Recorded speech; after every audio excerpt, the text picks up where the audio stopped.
Today is the day where you wake up and you realize that everything that you've been dreaming about, everything that you've been wanting, every goal and wish and hope that you've ever had can become real. Dreams can come true.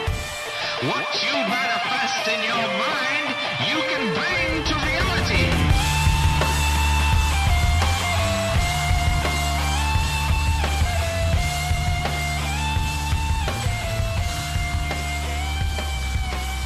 What's up, everybody? Welcome to a new episode of The Ray Taylor Show. My name is Ray Taylor. Thank you for watching my show. In this episode, I want to start off with saying Happy 4th of July. I'm recording this on 4th of July, and hopefully the episode will come up on IGTV moments after I'm done recording.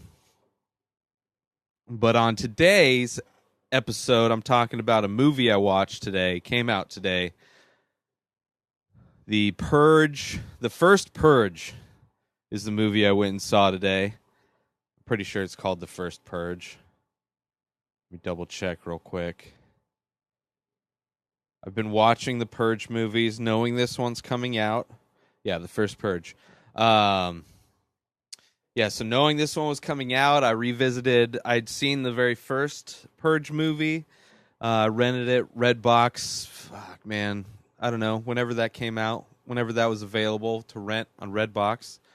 And it was fun. New idea. Then the next one, Purge Anarchy, I think was the second one, which the first one took place in a single house that was in a suburb, gated community, potentially, wealthy people. And then the second one took place in like more of a downtown setting. So you're following these characters through a lot of different characters as they try and survive the purge downtown. And then there was one where it was an election year. It was okay. They're all okay. You all kind of know what you're going to get. Kind of a lot of violence, a lot of, it's kind of not really a horror movie, suspense, action, but then it's also got the politics in it. So this new one is the prequel. It's the first Purge. So before it became a national purge, a thing that everybody did in the United States once a year, this was an experiment that a group was going to put on, funded by a new political party called the New Founding Fathers or something like that. Basically seems like very much like the alt-right or even the like libertarian kind of mentality. In the movie, this political group is supported by the NRA, and it's very much so. It's like this company wants to do experiments, social experiments, and so they get funding from the government to do this experiment on, Long Island or whatever, and they're paying people to volunteer to participate.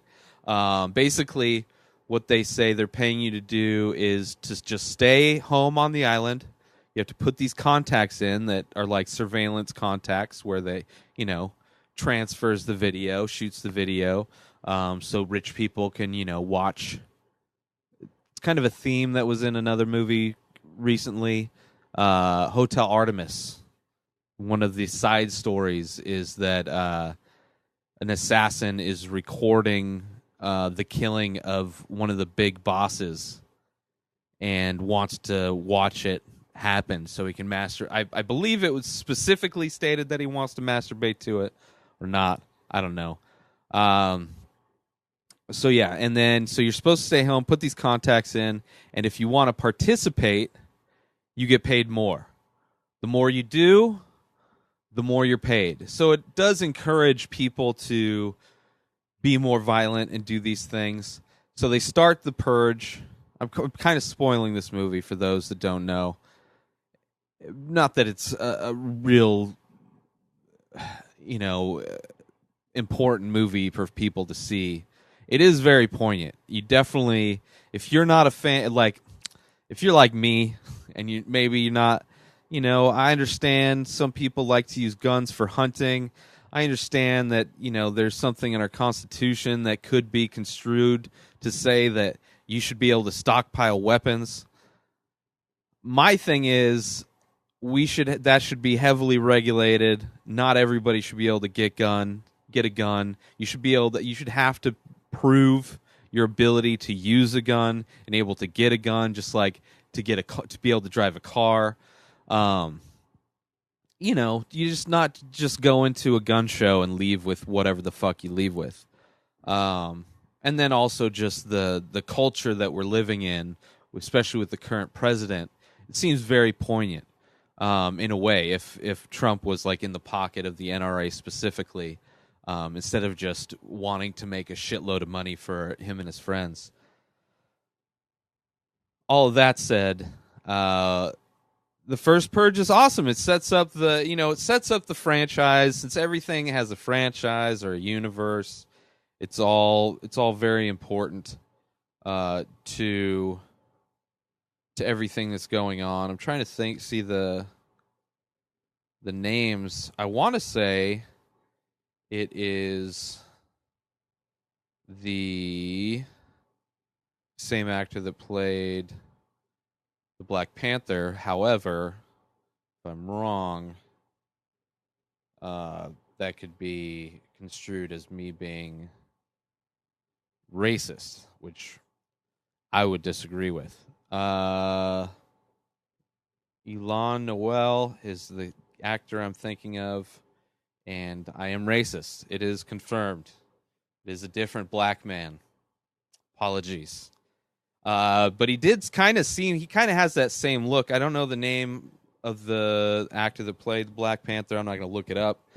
They do have a very similar look, or at least he looks, I don't know. I'm going to stop digging holes.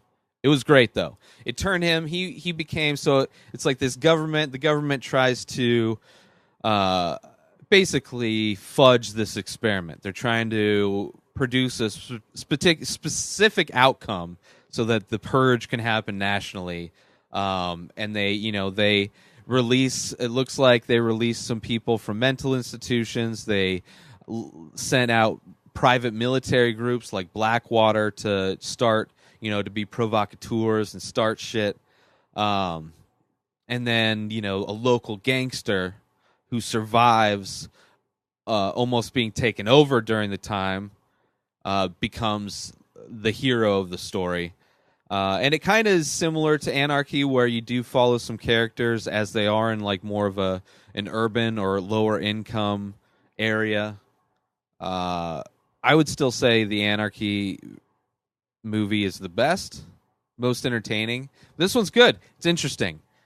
I love the, to see how it started and to be one of the few franchises that I follow that's kind of like, not the greatest of quality, but an interesting premise.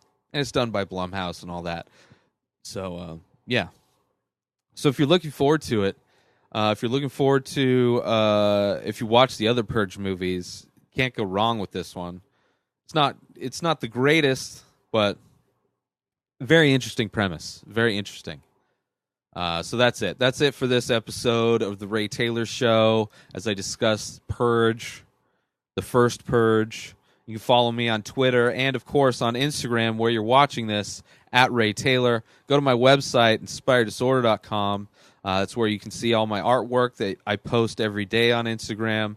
Also, links to subscribe and get exclusive content through the Patreon page, patreon.com/inspireddisorder. So thank you all for watching. Have a great week. Peace out.